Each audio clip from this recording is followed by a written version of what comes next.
Angústia, Graciliano Ramos, parte 29. Seu Ivo apareceu aqui em casa faminto, meio nu e meio bêbado, como sempre. Enquanto Vitória lhe preparava a comida, fez-me um presente.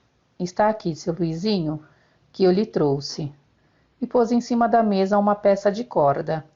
Para que me serve isso, seu Ivo? Onde foi que você furtou isso?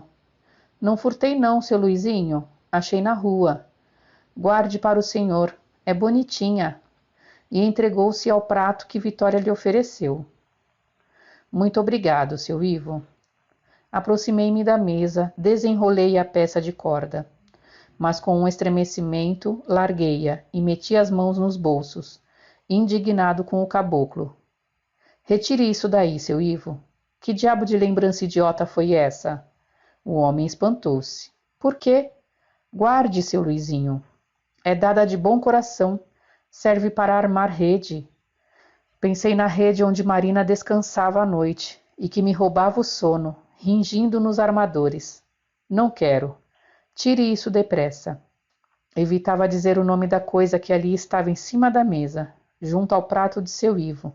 Parecia-me que se pronunciasse o nome, uma parte das minhas preocupações se revelaria. Enquanto estivera dobrada, não tinha semelhança com o objeto que me perseguia. Era um rolo pequeno, inofensivo. Logo que se desenroscara, dera-me um choque violento. Fizera-me recuar tremendo. Antes de refletir, tive a impressão de que aquilo me ia amarrar ou morder. Lembrei-me de Chico Cobra, um curandeiro que na vila andava sempre com um cabaço cheio de jararacas. Quando Chico Cobra, um homem na feira, entrou na mata, fez um rancho de palha e cercou-se de surucucus e outros viventes semelhantes. Todas as diligências da polícia para prendê-lo falharam. Nunca ninguém chegou ao rancho do criminoso.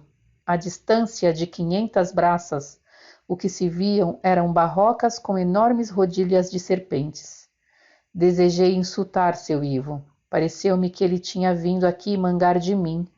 Não era justo. Empurrava a porta, entrava sem vergonha, nunca lhe faltou a boia. Zombar de mim? Não me contive.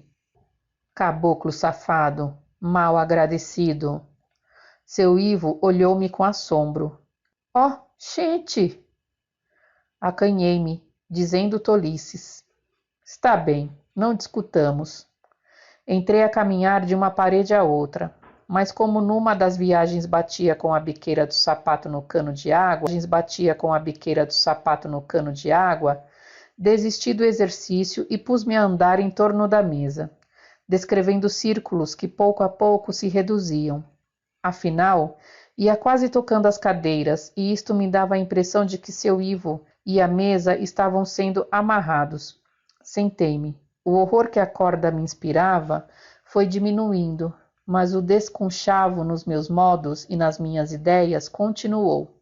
Pareceu-me que uma das ideias estava ali em cima da mesa, simulando laçadas e espirais. Isto era tão burlesco, tão extravagante, que me veio de repente um acesso besta de hilaridade que espantou seu Ivo.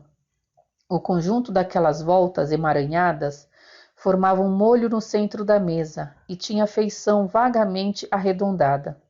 Com um pouco de esforço, podia admitir-se que fosse redondo, mais ou menos redondo, composto de curvas caprichosas que se torciam como tripas. Pensei em circunvoluções cerebrais. Levantei-me e fui beber um gole de aguardente. Voltei a sentar-me. Continuava a rir, mas sem vontade de rir. Seu Ivo arregalou os olhos, e isto me paralisou o riso idiota. Sentindo-me fiscalizado, reprimi aquela manifestação ruidosa. Acalmei-me aparentemente. Nem riso nervoso, nem raiva despropositada. Toda a minha atenção se concentrava no molho confuso de anéis que ali estava em cima da mesa. Coma descansado. Seu Ivo comeu tudo. Vitória retirou o prato. Bebi mais um pouco de aguardente e fiquei arriado na cadeira, as mãos esquecidas na toalha coberta de manchas, olhando a corda. Recordei-me da morte de Fabrício, amigo e compadre de meu pai. Nunca amigo e compadre de meu pai. Nunca tinha visto um homem assassinado. Assoando-se e gemendo, sentada na prensa de farinha que apodrecia no quintal. Quitéria falava de Fabrício como de uma criatura extraordinária. Narrava façanhas maravilhosas dele. Rosenda escutava-a com interjeições. Eu pensava em José Bahia. Mais tarde fugi de casa e cheguei-me à cadeia pública, onde o corpo de Fabrício estava exposto, o tronco nu, os olhos vidrados. Esse cangaceiro tornou-se para mim excessivamente grande, e nenhum dos defuntos que encontrei depois na vida e em livros foi como ele. Comparei a Fabrício mortos ilustres, e Fabrício resistiu à comparação, porque foi o primeiro homem assassinado que vi. Teve os elogios de Quitéria e era compadre de meu pai. Na revisão ou escrevendo notas de polícia, quantos cadáveres passaram diante de mim? Nenhum deixou moça. Fabrício estava nu da cintura para cima, cozido de facadas. Era horrível. Passei várias noites sem dormir direito, acordando agoniado e aos gritos. O segundo homem assassinado que vi impressionou-me, mas não me tirou o sono. Depois me habituei. Seu Ivo pediu uma pinga. Enchi um cálice para ele, outro para mim. A sua saúde, seu Luizinho? Fui acocorar-se e cochilar encostado à parede, junto ao cano de água. Sentei-me outra vez à mesa, o braço sobre a toalha, a mão perto da corda. Estava meio entorpecido, as pálpebras pesadas. Os armadores na casa vizinha rangiam. Seu Ivo tinha dito: guarde, seu Luizinho, dá para armar rede. Avancei os dedos em direção aos anéis, mas quando ia tocá-los, um se desfez e bateu-me na mão como coisa viva. Marina, enjoada e abatida, embalava-se para esquecer a desgraça. O barulho dos armadores lembrou-me o tempo em que ela me endoidecia com risadas e cantigas. A compaixão que eu havia sentido alguns dias antes esmoreceu. Encolerizei-me e disse-lhe mentalmente toda sorte de nomes feios. Levantei-me, bati na mesa e as voltas da corda tremeram. Olhei com desgosto os olhos sem brilho de seu Ivo. Defuntos não me comovem. Na vila apareciam muitas pessoas acabadas, a tiro e a faca. Habituei-me a vê-las de perto. Por fim, não me produziam nenhum abalo. Quando a rede apontava na extremidade da rua, os punhos amarrados num pau que 2 caboclos aguentavam nos ombros, eu saltava para a calçada, curioso de ver a cor do pano que vinha em cima. Se era branco, o cortejo passava perto de mim, entrava no beco, dobrava o cavalo morto e seguia para o cemitério. Isto não me despertava interesse. As redes que transportavam indivíduos mortos, em desgraça, eram cobertas de vermelho e iam pelo outro lado da praça. Dirigiam-se à cadeia. Escapuliam-me. Nenhum constrangimento. Tornei-me insensível. 50 estocadas no peito e na barriga. Muito bem. Agora estava ali, com medo de pegar numa corda. Você já matou gente, seu Ivo? O caboclo abriu os olhos espantado. Eu? Deus me livre. Dou para isso não, seu Luizinho. E um pinto. Mas tem tido vontade, não? Deixe de história, seu Luizinho. Isso é conversa? Pus-me a rir de novo, esfregando as mãos. De repente o riso se imobilizou e fiquei em pé diante de seu Ivo com as mãos postas, engasgado. Às vezes, horas depois de entrar na vila, a rede coberta de vermelho, uma tropa de cachimbos invadia a praça, conduzindo o criminoso amarrado. Os cachimbos falavam alto e mostravam cheios de suficiência facões e lazarinas. O matador tinha os braços presos, da barriga para cima estava todo embirado de cordas. A gente se alvoroçava. Os tabuleiros de gamão ficavam abandonados nos tamboretes. Seu Acrísio, quase cego, batia com o cajado no chão. e pedia explicações às paredes. O doutor juiz de direito que mentia às paredes. O doutor juiz de direito que mentia demais contava casos do Amazonas. Como o Amazonas era longe e ninguém ia apurar a veracidade das narrações, o doutor juiz de direito mentia à vontade. Seu Batista saía de casa vestido em robe de chambre. André Laerte, com os bigodes tesos como um gato, andava à pressa, sem rumor como um gato. Padre Inácio sacudia o guarda-chuva e gritava: canalha, raça de cachorro com porco. Cabo José da Luz, banzeiro, arrastava a importância, marchava para a cadeia, bambo, os passos lerdos, o cinturão frouxo, cantando baixinho, assentei praça, na polícia eu vivo. E o criminoso, pisando com força, atravessava o quadro, a cabeça erguida, a testa cortada de rugas, o olhar feroz, trombudo, impando de orgulho. Algumas horas depois estaria acocorado a um canto da prisão, sem vontade, como seu Ivo. Mas ali, diante dos curiosos que se empurravam, representava o papel de bicho. Franzia as ventas, mordia os beiços, dava puxões na corda e grunhia. Olhavam para ele com admiração e os cachimbos se envaideciam por havê-lo pegado vivo. Rosenda pasmava. Estamos costumados a amansar brabo, minha negra. O carcereiro balançava as chaves e o delegado dava encontrões no povo, carrancudo, quase tão importante como o preso. As 3 mulheres velhas que pareciam formigas chegavam à janela. Em seguida escondiam-se, precipitava a barba e gastava palavras difíceis e compridas. O povaréu se apertava na calçada da cadeia. Os cachimbos iam matar o bicho no balcão de Teotoninho Sabiá. E o criminoso, entregue à polícia, furava a multidão, entrava no corpo da guarda, preto de poeira e azeitado de suor. Na escuridão do cárcere, depois que a chave tilintava na fechadura da grade, o juiz da cadeia recebia os 200 réis do torno e desfazia os laços que deslocavam os ossos. Entravam na carne do homem. Um ladrão de cavalos seria maltratado, aguentaria facão de joelhos, nu da barriga para cima, um soldado segurando-lhe o braço direito e batendo-lhe no peito, outro segurando o braço esquerdo e batendo nas costas. Depois os presos se aproximariam, camaradas. De repente, lhe afastariam as pernas. O corpo cairia na pedra negra, suja de escarros, sangue, pus e lama. O cipó de boi chiaria no ar, cortaria o lombo descoberto. Mas isto era com os ladrões, os vagabundos, os autores de delitos miúdos. Um criminoso de morte era diferente, merecia consideração. Quando ele chegava à calçada, toda a gente se exprimia, abrindo caminho, e os olhos se arregalavam num pasmo quase religioso, mistura de aprovação e medo. Na presença da personagem havia silêncio.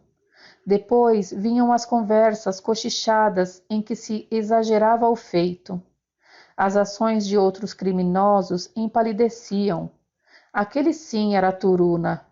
Contavam-se as facadas ou os tiros. Nas tarimbas sujas, o sujeito representava o seu papel de brabo, a cara enferrujada, escuro de poeira e molhado de suor. Eu procurava descobrir nele semelhança com meu amigo José Bahia. Vitória retirou o prato e limpou a toalha. Com uma sacudidela que deu, a corda se espalhou e ficou ocupando quase metade da mesa. Vitória foi sentar-se à porta da cozinha, desdobrou o jornal. Uma das voltas da corda parecia um desses laços que as crianças fazem com um cordão nas calçadas. A gente põe o dedo no meio e aposta.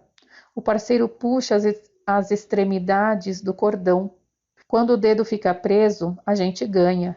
Se eu pusesse o dedo naquele círculo que ali estava junto a uma nódoa de café, o dedo ficaria preso?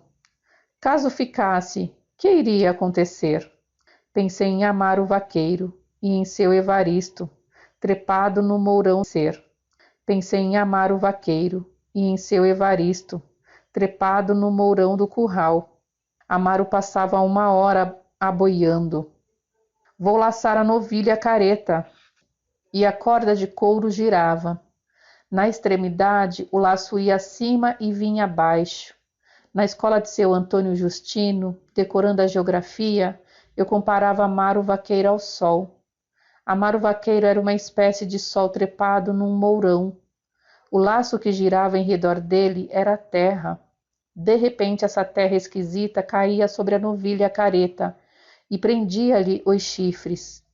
Quando havia poucas reses, o exercício era brincadeira, mas em tempo de pega, o curral se enchia, os cornos se chocavam, e mal se distinguia, dava no ar uma eternidade.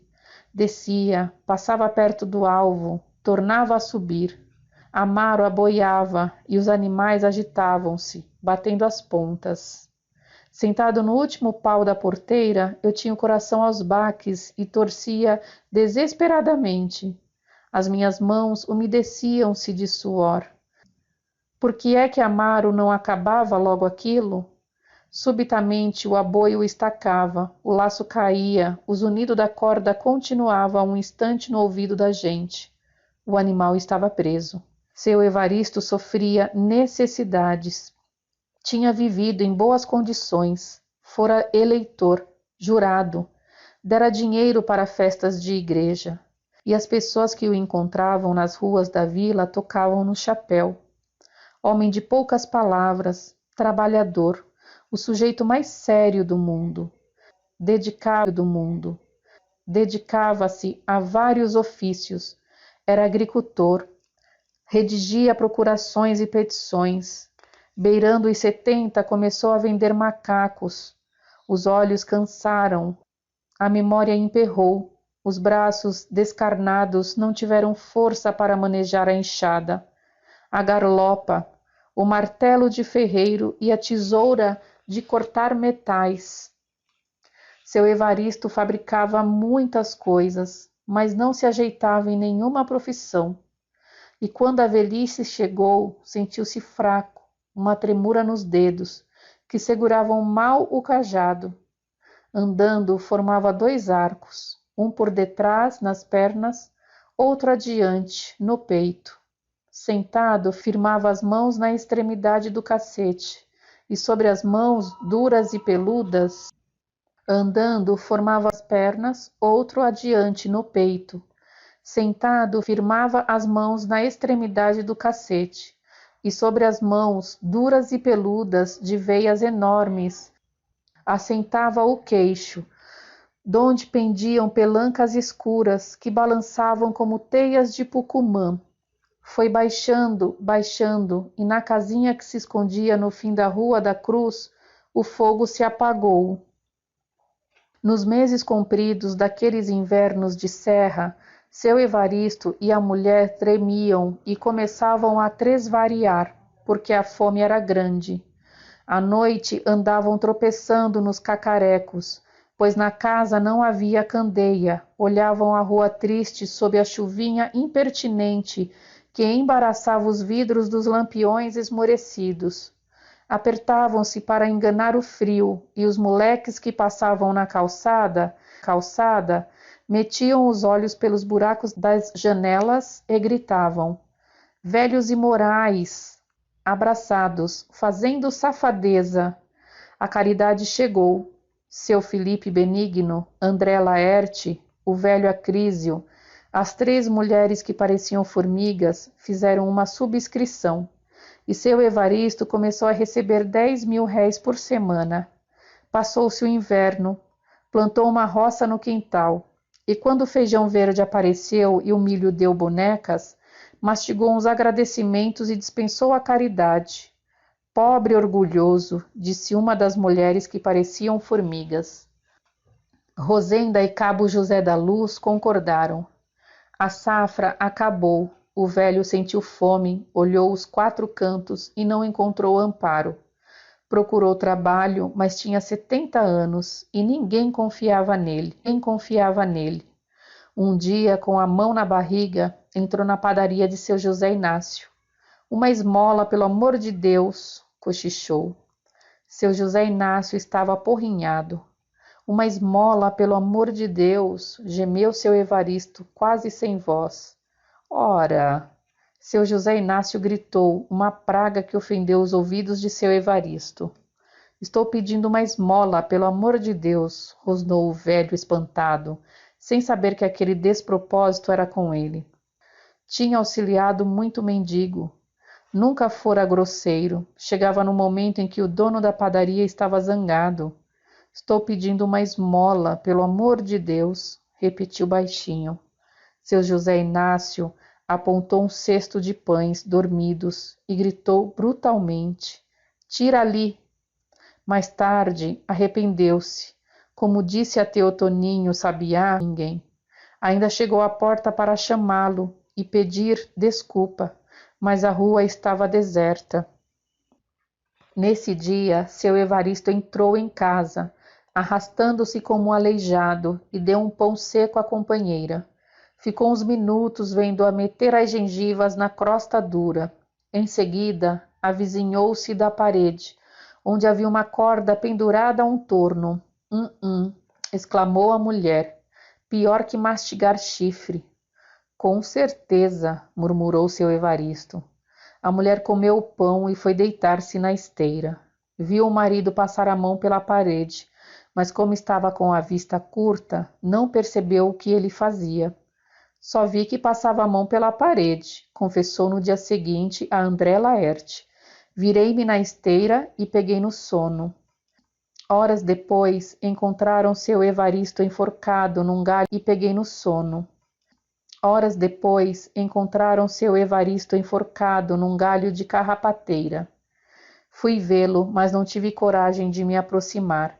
Fiquei de longe, olhando o corpo que balançava, os pés tocando o chão, como se estivessem preparando um salto. Eu estranhava que uma pessoa pudesse aguentar-se numa coisa tão frágil como um galho de carrapateira. Rosenda me disse que no momento em que um cristão bota o laço no pescoço, o diabo monta nos ombros dele. Seu Evaristo balançava. Às vezes apareciam as costas curvadas. Outras vezes surgiam a barba branca, a língua fora da boca, os olhos abotoados, a careca, e era como se ele fosse dar um salto. Esta ideia absurda de um homem saltar depois de morto bulia comigo. Aquele defunto levantado, com os pés no chão, junto de mim, apavorava-me. A corda que o sustinha, apenas visível de longe, fininha como aquela que ali estava em cima da mesa, torcia-se e distorcia-se. A mulher de seu Evaristo, caduca, olhava-o sem lágrimas. Vitória na cozinha lia o jornal. Os armadores se tinham calado. Seu Ivo dormia encostado à parede, com a boca aberta. Agarrei a corda, fiz dela um bolo, meti-a no bolso. O coração batia-me desesperadamente. Vá para o diabo, seu Ivo, berrei. Seu Ivo roncava. Sacudiu-o, levantou-se e ficou inclinado, como se estivesse armando um salto. Vá para o diabo, aqui amolando. Eu tenho nada com você? Suma-se! Seu Ivo baixou a cabeça. Está direito. Até logo, seu Luizinho. Deus lhe acrescente.